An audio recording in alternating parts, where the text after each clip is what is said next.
New cameras seem to be coming out every month, and there's no shortage of options to choose from. But honestly, we're at a point now where camera technology has gotten so good that most camera brands are pretty much on the same level when it comes to features and the quality of the footage. No matter which one you pick, the differences aren't as huge as they used to be. The real question is, what specs should you actually look for in a camera based on the type of production you're doing? And in this video, I'm talking specifically about corporate video production, a camera that can handle all kinds of corporate content, social media, internal videos, live streams, webinars, and interviews. I've worked on different corporate productions and know firsthand which camera specs actually matter when it comes to filming corporate videos. Let's break down the most important specs to look for so you know exactly what to compare when choosing your next camera. If we haven't met yet, hi, I'm Desiree. I've been producing corporate video content for over a decade, and I help in-house video teams and businesses figure out the workflows and gear they need to run efficient video productions from start to finish. Now let's get into it. The first thing to consider is the size of the sensor. Cameras typically come with either full frame, APS-C, or Micro Four Thirds sensors, and this plays a big role in the quality of your videos. But it also affects your field of view and depth of field. A larger sensor, like a full frame sensor, gives you a more accurate field of view and makes it easier to get that cinematic blurry background, which is great for filming B-roll and interviews. The bigger sensor also captures more light and produces cleaner footage with less noise or grain. Smaller sensors like APS-C sensors have a crop factor, making your lenses appear more zoomed in, and it can't capture as much light as the full frame sensors, leading to less clean footage. For corporate video, a full frame sensor is the best option because it gives you better low light performance, especially when filming in dark conference rooms or offices, as well as getting a more shallow depth of field if you want to capture more cinematic looking videos. One of the biggest frustrations is having a camera with a recording time limit.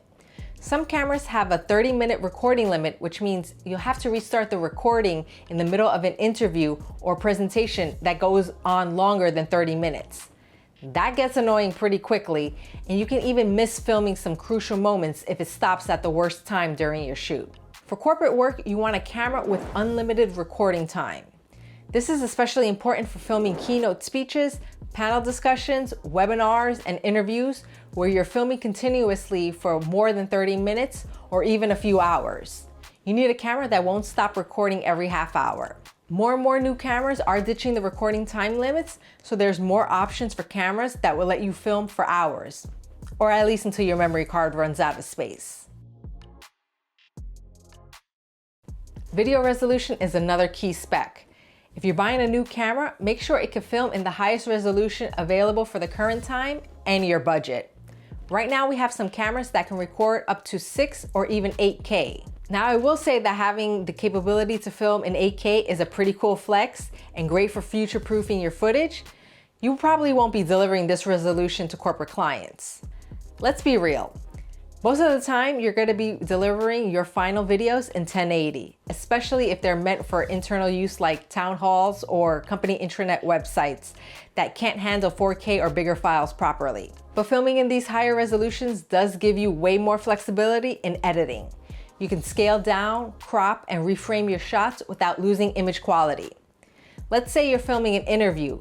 You could punch in on the subject in post to create a close-up shot. Then you could cut back and forth between wide and close-up shots, making it look like you had a 2-camera setup when really it was just one. This is a great way to cheat multiple angles and add more variation to your videos without needing extra gear. So choose a camera that can at least film in either 4 or 6K resolution. The last thing you want in the middle of a shoot is your camera overheating and shutting down. That's a nightmare, especially if you're filming a long presentation or an interview, and you're stuck waiting for your camera to cool down so you can continue. Not a good look. Now here's the thing. There are some cameras that overheat just after 20 or 30 minutes of continuous 4K recording, while others can go on for hours without overheating.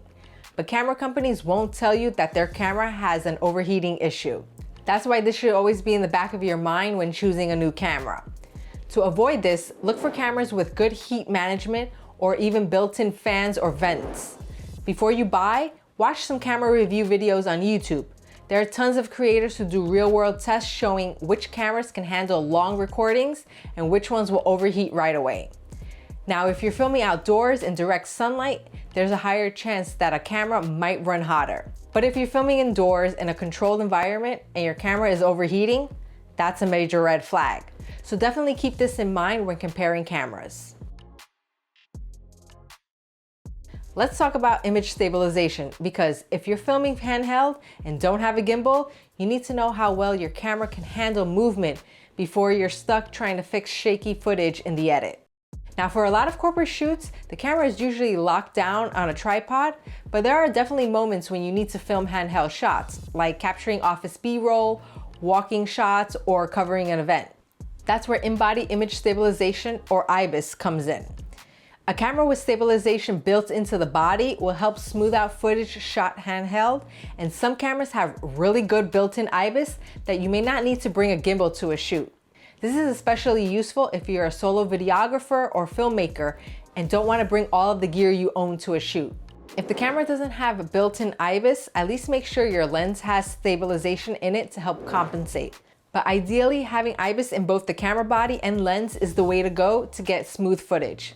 So if you know you'll be shooting handheld a lot, this is a feature you'll definitely want your next camera to have. If you're planning to connect your camera to an external monitor, live streaming setup, or external recorder, pay attention to the size of the camera's HDMI port. Avoid cameras with micro HDMI ports. Seriously, they're fragile, easy to break, and love to disconnect at the worst possible moment. If you ever had a micro HDMI cable wiggle loose mid-shoot, you know exactly what I'm talking about. A full-size HDMI port is way more reliable and gives you a secure, stable connection when sending out video to a bigger monitor, switcher, or external recorder. It's just one of those small details that makes a huge difference in your workflow, so if you can, go for a camera with a full-size HDMI port. If you're filming solo or managing multiple cameras, having an app to control your camera remotely can be very helpful. Instead of running back and forth to adjust settings or hit the record button, you can control the camera wirelessly and even monitor your footage without ever touching it. Nowadays, pretty much every new camera has an official app that you can download to control the camera remotely from your phone or tablet, so be sure to download it. If you film a lot outdoors, then having a built-in ND filter is an absolute lifesaver. It's not a total deal breaker if a camera doesn't have it, because you can always buy an external one that screws onto the front of your lens, but it does make it easier because it's already in the camera and you could just quickly turn it on and set the exposure you need and don't have to worry about remembering to bring an ND filter for every camera you're using. I would say that not having dual card slots in your camera should be a deal breaker. For corporate work, losing footage is not an option. If you're filming a company CEO's video message to employees and your only memory card fails, that footage is gone forever. That's why having dual card slots is a must. It lets you record to 2 cards at once, so if one fails, you've got an instant backup. Always set your camera to simultaneously record to both cards to ensure you have a backup of everything you shoot. Let's be honest, most corporate clients aren't professional actors. They move around, shift in their chairs, glance off camera. It happens all the time. And if your camera can't keep up with them, you'll end up with blurry, unusable footage. That's why having a camera with fast and reliable autofocus is key, especially real-time eye-tracking autofocus. With a good autofocus system, your camera will lock onto your subject's face and stay locked in, even if they move around. You won't have to constantly monitor and adjust the focus throughout the shoot because the subject moved away from the focal plane. Most cameras shoot in standard color profile, which means the footage comes out looking good right away with minimal editing. This is perfect if you have quick turnaround times and don't plan on doing any heavy color grading. But if you want more control over your final look, you want a camera that can also film in log.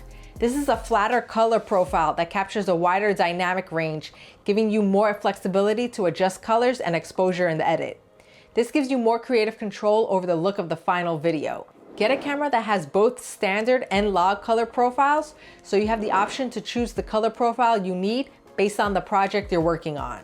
Now that you know what specs to look for when buying a new camera for corporate video production, I'd love to hear from you. Drop a comment below and let me know what specs are most important to you when choosing a new camera. If you found this video helpful, give it a thumbs up and subscribe to my channel for more tips on corporate video production. It will really help me grow this channel. Thanks for watching, and I'll see you in the next video.